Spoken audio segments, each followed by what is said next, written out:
रूस और यूक्रेन के बीच युद्ध खत्म होने का नाम नहीं ले रहा, लेकिन इन सब के बीच ट्रंप हर संभव कोशिश कर रहे हैं कि ये युद्ध रुक जाए। तो क्या नए साल से पहले यूक्रेन और रूस के बीच जारी युद्ध रुक सकता है?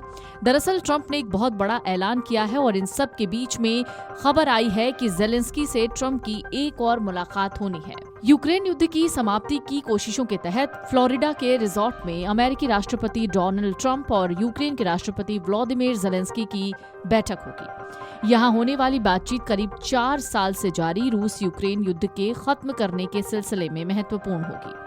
एक्स पर पोस्ट के अपने बयान में जेलेंस्की ने कहा, शांति की प्रत्याशा में हम अपना एक भी दिन व्यर्थ नहीं जाने देंगे। शांति के लिए हम हर दिन प्रयास कर रहे हैं, इसलिए हमने अमेरिका के साथ सर्वोच्च स्तर पर वार्ता का निर्णय लिया है।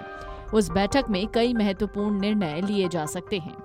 जेलेंस्की ने बताया, उनके अमेरिकी राष्ट्रपति के दूत स्टीव विटकॉफ और दामाद जेरेड कुशनर ने युद्ध रोकने के संबंध में अच्छी वार्ता की है। जेलेंस्की ने कहा कि वो पूर्वी यूक्रेन यानी डोनबास के नियंत्रण वाले इलाके से अपने सैनिक हटा सकते हैं, लेकिन रूस को भी वहां से अपने सैनिक हटाने होंगे और वहां पर असैन्य क्षेत्र बनाना होगा जिसमें अंतर्राष्ट्रीय सुरक्षा बल तैनात होंगे। जेलेंस्की का ये बयान ट्रंप की युद्ध खत्म करने की कोशिश के बीच आया है, जबकि रूसी विदेश मंत्रालय की प्रवक्ता मारिया जखारोवा ने कहा कि शांति के लिए धीमी लेकिन लगातार और ठोस प्रक्रिया चल रही है। यूक्रेन के ताजा शांति प्रस्ताव पर रूस के राष्ट्रपति व्लादिमीर पुतिन ने अमेरिकी राष्ट्रपति ट्रंप को सकारात्मक संकेत भी भेजा है।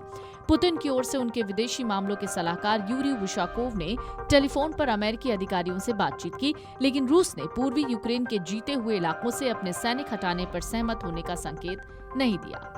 इस बीच रूस के ताजा गाइडेड बम हमले में यूक्रेन के नियंत्रण वाले जपोरिजिया में एक व्यक्ति की मौत हुई, 3 घायल हुए हैं। रूसी हमले में खार्किव में भी 2 लोग मारे गए हैं। यूक्रेन के उमान शहर में एक दूसरे हमले में 6 लोग घायल हुए हैं, जबकि यूक्रेन ने दावा किया कि ब्रिटेन की दी हुई स्टॉर्म शैडो मिसाइल के हमले में रूस की नोवोशख्तिन्स्क तेल शोधक कारखाने को भारी नुकसान हुआ है। तो क्या ट्रंप से ये जो आखिरी बातचीत होगी, इस बातचीत में ये हो सकता है कि रूस और यूक्रेन दोनों युद्ध खत्म करने पर सहमत हो जाएं?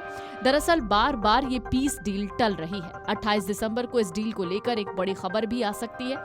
माना जा रहा है जेलेंस्की शांति समझौते पर आखिरकार कोई बड़ा फैसला ले सकते हैं, जिससे जंग आर पार की नहीं बल्कि शांति की ओर चली जाएगी। ऐसे में सवाल ये है कि आखिरकार जंग को लेकर बात कहां पर अटक गई है। पुतिन ने ट्रंप के सामने शांति समझौते की शर्त तो साफ रख दी, कह दिया कि वो यूक्रेन के उन इलाकों पर कब्जा नहीं छोड़ेंगे जो जंग के दौरान कैप्चर किए गए थे। जब जेलेंस्की के सामने ये शर्त पढ़ी गई तो उन्होंने इसे मानने से इनकार कर दिया। जेलेंस्की ने इसे आत्मसम्मान के साथ जोड़ दिया। दोनों के इनकार के बाद रूस यूक्रेन का संघर्ष एक बार फिर से शुरू हुआ। यूक्रेन के लिए ये क्रिसमस अंधेरे से भरा था, क्योंकि रूस के एक अटैक की वजह से कई इलाकों की बिजली कट गई थी। लोग ठंड में ठिठुर रहे थे। जेलेंस्की को ये बात बहुत चुभी, जिसका जिक्र उन्होंने अपनी क्रिसमस स्पीच में भी किया। अब जेलेंस्की ने ऐलान कर दिया है कि वो 28 दिसंबर को ट्रंप से मिलेंगे। माना जा रहा है टूटने की कगार पर जेलेंस्की कुछ समझौतों पर रजामंदी दे सकते हैं। नए साल से पहले दोनों देशों के बीच जंग खत्म हो सकती है और एक बड़ा तोहफा मिल सकता है। लेकिन इन सब के बीच पुतिन अभी भी किसी भी समझौते पर राजी नहीं हुए हैं। देखना होगा कि जेलेंस्की और पुतिन मिलकर और खास तौर से ट्रंप की मध्यस्थता के बीच ये जंग कैसे खत्म होती है। Video desk amarujala.com। अगर आप ये वीडियो YouTube पर देख रहे हैं तो हमारे चैनल को सब्सक्राइब कर बेल आइकन दबाएं और Facebook पर देख रहे हैं तो हमारे पेज को लाइक करें।